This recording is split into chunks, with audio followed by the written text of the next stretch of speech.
ہے کہ حضور صلی اللہ علیہ وسلم نے ارشاد فرمایا کہ تکبر کیا ہے، تو اس کی وضاحت دو حقیقتوں کی طرف آپ نے روشنی ڈالتے ہوئے ارشاد فرمایا کہ حق کا انکار کرنا اور لوگوں کو حقیر جاننا یہ تکبر کہلاتا ہے۔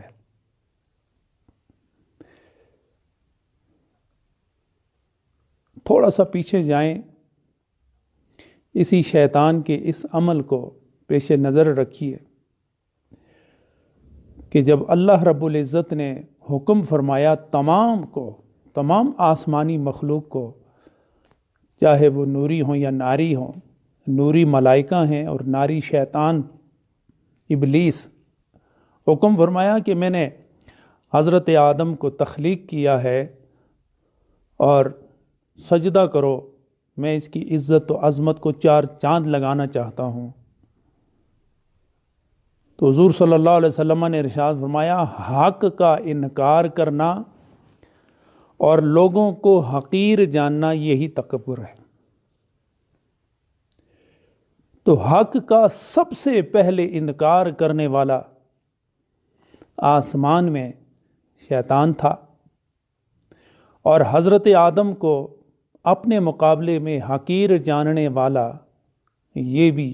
ابلیس تھا۔ تو گویا ابلیس نے 2 کام کیے ہیں، ایک طرف حضرت آدم کو حقیر جانا اپنے مقابلے میں، اور دوسری طرف اللہ کے حکم کا جو کہ حق تھا، حق ہے، اس کا انکار کیا۔ تو اللہ نے ارشاد فرمایا ابا واستکبرا، دونوں چیزیں یہاں پر بیان فرمائی کہ ایک طرف میرے حکم کا انکار کیا، واستکبرا، اور حضرت آدم کے مقابلے میں اپنے آپ کو بہت بڑا جاننا۔ تو استکبار کرنے والے وہ راندہ درگاہ قرار دیے گئے۔ اللہ نے اسے جنت سے نکال دیا کہ جاؤ، تم اس قابل نہیں جو میرا حکم نہ مانے اور حضرت آدم کی عزت کا، عظمت کا، وقار کا اقرار نہ کرے، وہ جنت میں رہنے کے قابل نہیں ہے۔ تو اس وقت سب سے پہلا گناہ، اس دن بھی عرض کیا تھا کہ حسد، اور حسد کے نتیجے میں تکبر، اور ان دونوں کے نتیجے میں حق کا انکار، یہ استکبار کہلایا، اسے ہی تکبر کہتے ہیں۔ حضرات گرامی،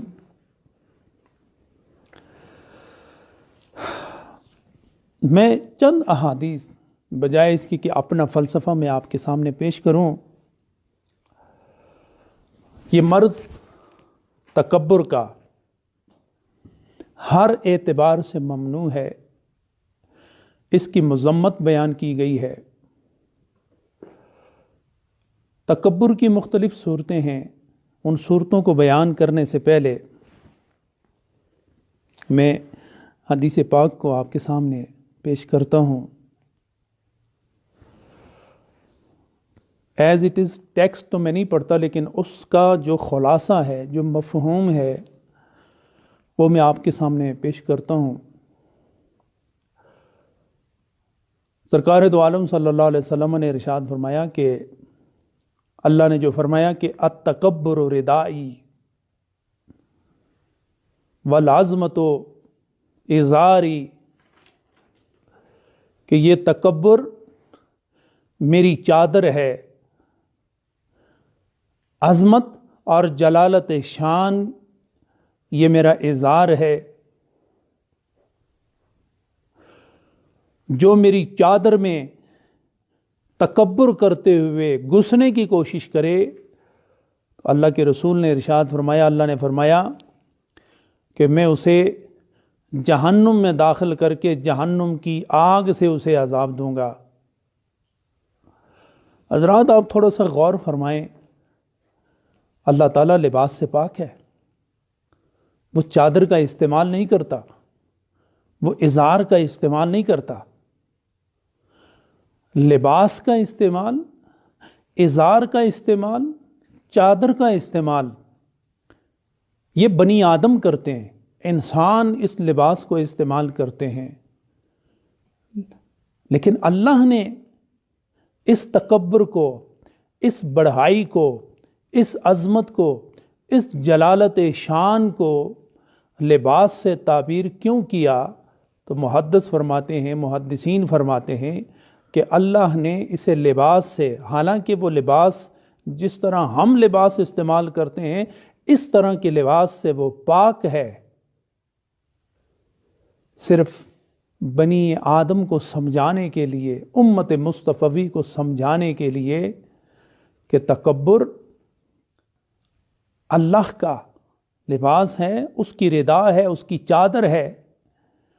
اور عظمت اس کی تہبند ہے، ازار ہے۔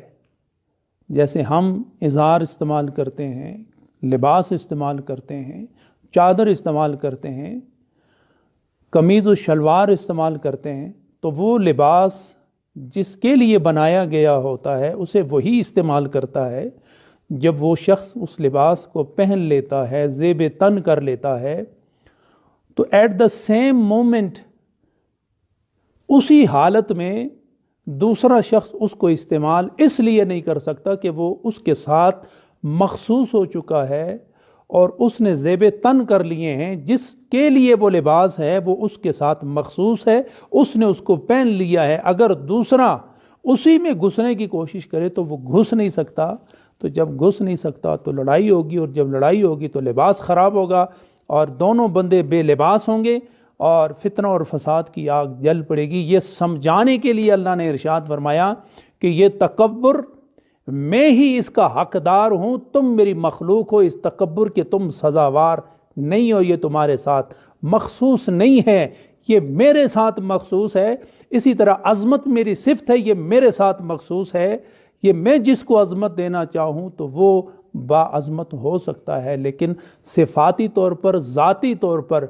یہ دونوں میرے ساتھ مخصوص ہیں۔ اور جو اس میں گھسنے کی کوشش کرتا ہے، اللہ کے رسول نے ارشاد فرمایا کہ اللہ فرماتا ہے کہ میں جلال میں آ کے اسے جہنم کی آگ میں داخل کر دیا کرتا ہوں۔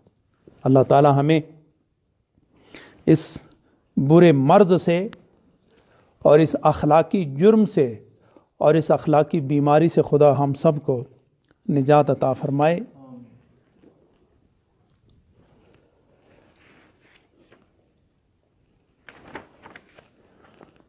حضرت ابو ریحانہ رضی اللہ تعالی عنہ روایت کرتے ہیں کہ حضور صلی اللہ علیہ وسلم نے ارشاد فرمایا کہ جس کے دل میں ایک رائی کے دانے کے برابر بھی کبر، نخوت، تکبر، رعونت، پندار ہوگا، وہ جنت میں نہیں جا سکے گا۔ اس کے لیے جنت کا کوئی حصہ نہیں ہے۔ جس کے دل میں تکبر ہو، جس کے دماغ میں غرور کا خمار ہو، وہ جنت نہیں جا سکتا۔ جنت کے دروازے اس پر بند رہیں گے۔ حضرت حذیفہ رضی اللہ تعالی عنہ سے روایت ہے، آپ نے فرمایا کہ حضور صلی اللہ علیہ وسلم نے ایک موقع پر ارشاد فرمایا کہ کیا میں تمہیں اللہ کے بدترین بندوں میں سے اس بندے کا ذکر نہ کروں جو انتہا درجے کی بدی میں مبتلا ہے؟ تو صحابہ نے عرض کی یا رسول اللہ کیوں نہیں؟ ارشاد فرمائے کہ اللہ کی مخلوق میں، اللہ کے بندوں میں سب سے بدترین بندہ کون ہے؟ تو آپ صلی اللہ علیہ وسلم نے ارشاد فرمایا کہ وہ بدترین بندہ بد اخلاق اور متکبر انسان ہے۔ یہ حدیث امام احمد نے اپنی مسند میں بیان فرمایا ہے۔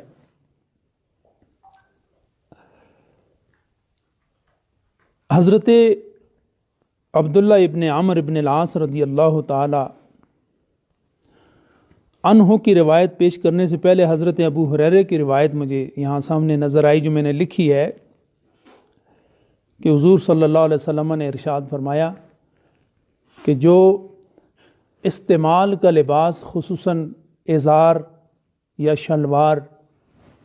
آج کل پینٹیں بھی چلتی ہیں، جلابیب بھی چلتے ہیں، لمبے لمبے کرتے بھی سلوائے جاتے ہیں. تو آپ صلی اللہ علیہ وسلم نے ارشاد فرمایا کہ جو از راہ تکبر لباس اتنا لمبا پہنے کہ وہ جب چلے تو لباس کو پیچھے زمین پر گھسیٹتے ہوئے لے کر آئے اور تکبر سے ایسا کرے، تو آپ نے فرمایا کہ اللہ تعالیٰ اس کو نظر رحمت سے نہیں دیکھتا. تو یا تو خدا نظر رحمت سے دیکھتا ہے یا نظر جلال سے دیکھتا ہے. تو جو لباس از راہ تکبر استعمال کرے تو اللہ کے رسول نے ارشاد فرمایا قیامت میں وہ آئے گا، لیکن اس حال میں آئے گا کہ وہ لباس کو تو گھسیٹتے ہوئے آئے گا، لیکن اللہ اس کو نظر رحمت سے نہیں دیکھے گا. تو جس کو خدا نظر رحمت سے نہ دیکھے اس کو جنت میں داخل نہیں کرتا. جو خدا کی نظر رحمت سے محروم ہوتے ہیں وہ دوزخ کا حصہ ہوتے ہیں، اسے دوزخ میں داخل کیا جاتا ہے. حضرات گرامی، میں آخری حدیث پاک آپ کے سامنے پیش کروں. حضرت عبداللہ ابن عمر ابن العاص سے روایت ہے، آپ فرماتے ہیں کہ حضور صلی اللہ علیہ وسلم نے ارشاد فرمایا کہ قیامت کے دن تکبر کرنے والے انسان، انہیں اٹھایا تو جائے گا، لیکن جب یہ میدان حشر میں آئیں گے ان کا وجود انسانی ہوگا،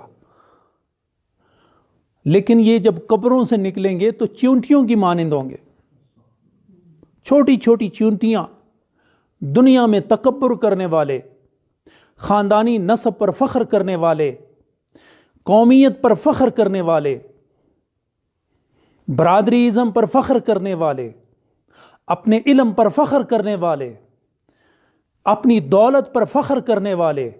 اپنی جوانی پر فخر کرنے والے، اپنے علم پر فخر کرنے والے، اپنے عبادات پر فخر کرنے والے، اپنی تلاوت اور ریاضت پر فخر کرنے والے، حضور صلی اللہ علیہ وسلم ارشاد فرماتے ہیں ان بنیادوں پر جو تکبر اختیار کرنے والے ہوں گے، قیامت کے دن جب انہیں قبروں سے اٹھایا جائے گا، ان کی شکلیں تو انسانی ہوں گی، ان کے بدن تو انسانی ہوں گے، لیکن یہ چونٹیوں کے مانند، چھوٹی چھوٹی چونٹیوں کے مانند اٹھایا جائے گا، اور چاروں طرف سے ذلت، رسوائی، پسپائی کے دائرے میں ہوں گے، اور انہیں گھیر کر جہنم کے قید خانے کی طرف لے جایا جائے گا. اور جس جگہ ان کو رکھا جائے گا اس جگہ کا نام بولس ہوگا، یعنی متکبرین، تکبر کرنے والے، حق کو نہ ماننے والے، اور مخلوق خدا کو حقیر جاننے والے، اور اللہ کے دیے ہوئے عزت و عظمت و دولت پر پندار کرنے والے اور بڑھائی کرنے والے، اور مخلوق کو کمزور ترین اور خود کو بڑا سمجھنے والے، انہیں جہنم میں جس مقام پر رکھا جائے گا اسے بولس کہتے ہیں. اور حضور صلی اللہ علیہ وسلم نے ارشاد فرمایا کہ دوزخیوں، ان کو جب آگ میں تپایا جائے گا، آگ میں رکھا جائے گا اور آگ ان کو جلائے گی تو ان کو پیاس لگے گی، تو پیاس کی صورت میں تمام جہنمیوں کا خون اور پیپ اس کے ذریعے ان کی پیاس بجھائی جائے گی. الیاذ باللہ، الیاذ باللہ. اللہ تعالی ہمیں اس تکبر سے محفوظ فرمائے. حضرات گرامی، میں